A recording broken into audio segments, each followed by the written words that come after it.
ये है मसीह का प्यारा वचन, ये है वचन प्यारा। परमेश्वर के धन्य नाम की महिमा हो। प्रभात मनन के सत्र 2550 में आप सभी का बड़े प्रेम के साथ स्वागत करता हूं। कल कुछ शारीरिक दुर्बलता के कारण प्रभात मनन पोस्ट नहीं कर पाया, इसके लिए माफी चाहता हूं। आप सबों ने प्रार्थना की, काफी लोगों ने फोन के द्वारा और मैसेज भेजने के द्वारा हाल चाल पूछे, प्रार्थना किए। आप सभी को भी हृदय से धन्यवाद। आइए आज के मनन के लिए हम पढ़ते हैं यूहन्ना की पहली पत्री 2 अध्याय उसकी 27वीं पद। परंतु तुम्हारा वो अभिषेक जो उसकी ओर से किया गया तुम्हें बना रहता और तुम्हें इसका प्रयोजन नहीं कि कोई तुम्हें सिखाए, वरन जैसे वो अभिषेक जो उसकी ओर से किया गया तुम्हें सब बातें सिखाता है और ये सच्चा है और झूठा नहीं, और जैसा उसने तुम्हें सिखाया है वैसे ही तुम उसमें बने रहते हो। प्रभात मनन के बीते सत्र में हम ये देखे थे कि वचन का उपदेश में निश्चितता केवल पवित्र आत्मा से ही हम प्राप्त कर सकते हैं। कटिहार के हमारे बाइबल कॉलेज के वर्तमान कालीन सत्र में असम से एक विद्यार्थी है जो अक्सर सवाल पूछते रहता है। सवाल पूछना एक अच्छा स्वभाव है, वो स्वभाव जानने की तीव्र इच्छा को दर्शाता है।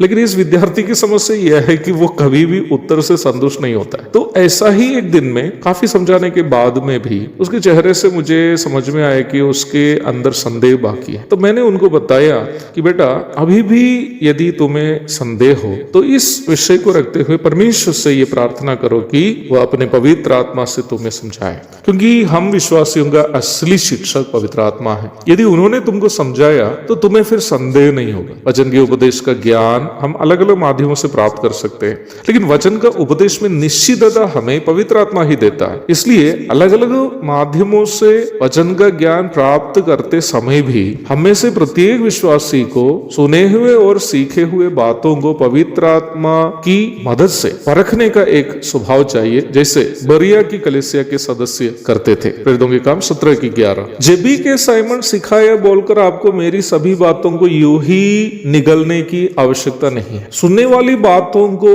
आप स्वयं वचन से पढ़कर पवित्र आत्मा की मदद से परख सकते हैं कि सुनी हुई बातें वचन के अनुसार वैसा ही है या नहीं। तभी आप एक सही मसीही जीवन बिता पाएंगे। प्रारंभ में पढ़ी गई पद के दूसरे भाग में जब हम आते हैं तो इस प्रकार पवित्र आत्मा की मदद से उपदेश में निश्चितता पाने की फायदे को हम देखते हैं। हम वहां इस प्रकार पढ़ते हैं, और जैसा उसने तुम्हें सिखाया है वैसे ही तुम उसमें बने रहते हो। यूहन्ना यहाँ अपनी कोई बात नहीं रख रहा है, बल्कि वही रख रहा है जो उन्होंने यीशु मसीह से सुना था। यूहन्ना रचित सुसमाचार 14:23 में हम इस प्रकार पढ़ते हैं, यीशु ने उसको उत्तर दिया, यदि कोई मुझसे प्रेम रखेगा तो वो मेरे वचन को मानेगा, और मेरा पिता उससे प्रेम रखेगा और हम उसके पास आएंगे और उसके साथ वास करेंगे। सही उपदेश का पालन परमेश्वर के साथ नियमित संगति में जीने के लिए हमारी मदद करता है। मैं पुनः इस बात को स्पष्ट करना चाहता हूं कि वचन का उपदेश यीशु मसीह है। यूहन्ना 5:39।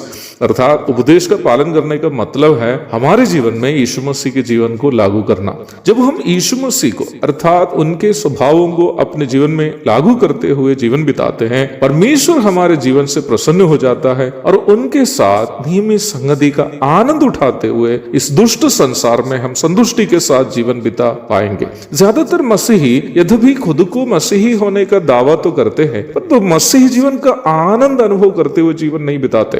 तरह तरह की चिंताओं में कराहते हुए ज्यादातर लोग भी जीवन बिताते हैं। आपको ये मालूम होना चाहिए कि हमारे जीवन में हम जो निराशा या बेचैनी अनुभव करते हैं उसकी वजह हमारी परेशानियां नहीं। मसीह जीवन परेशानियों में उलझने वाला जीवन नहीं है। हेरोदेस राजा के आदेशानुसार बंदी गृह में अगले दिन सुबह गला कटने का इंतजार करते रहते समय भी आराम से सोने वाला पतरस को हम प्रेरितों के काम 12:6 में देखते हैं। जेल में शारीरिक दर्द के बीच में भी परमेश्वर की महिमा करते हुए गीत गाने वाले पौलुस और शिलास को हम प्रेरितों के काम 16:25 में देखते हैं। रोम के भयानक बंदी गृह में अकेले रहते समय फिलिपियों के लिए भेजी गई आनंद की पत्री कितने बार पढ़ कर हम सांत्वना पाए हुए हैं। तब हमारी बेचैनी का कारण हमारी परेशानियां नहीं है। हमारी बेचैनी का कारण यह है कि परमेश्वर के साथ साथ नियमित संगति में नहीं है। परमेश्वर के साथ नियमित संगति में इसलिए नहीं है क्योंकि उद्धार तो पाए है, लेकिन उपदेश का ना निश्चितता है और इसलिए उसका पालन भी नहीं करते। वचन का सही उपदेश सीखने और उसका पालन करने प्रभु आप सबों की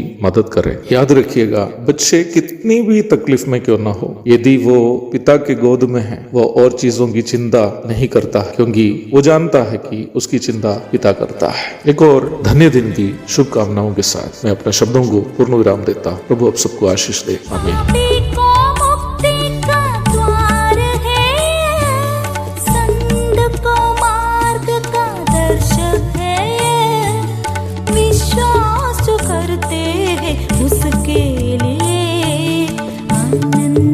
जीवन का साधन है ये है वचन, प्यारा वचन, यीशु मसीह का प्यारा वचन। ये है वचन, प्यारा वचन, यीशु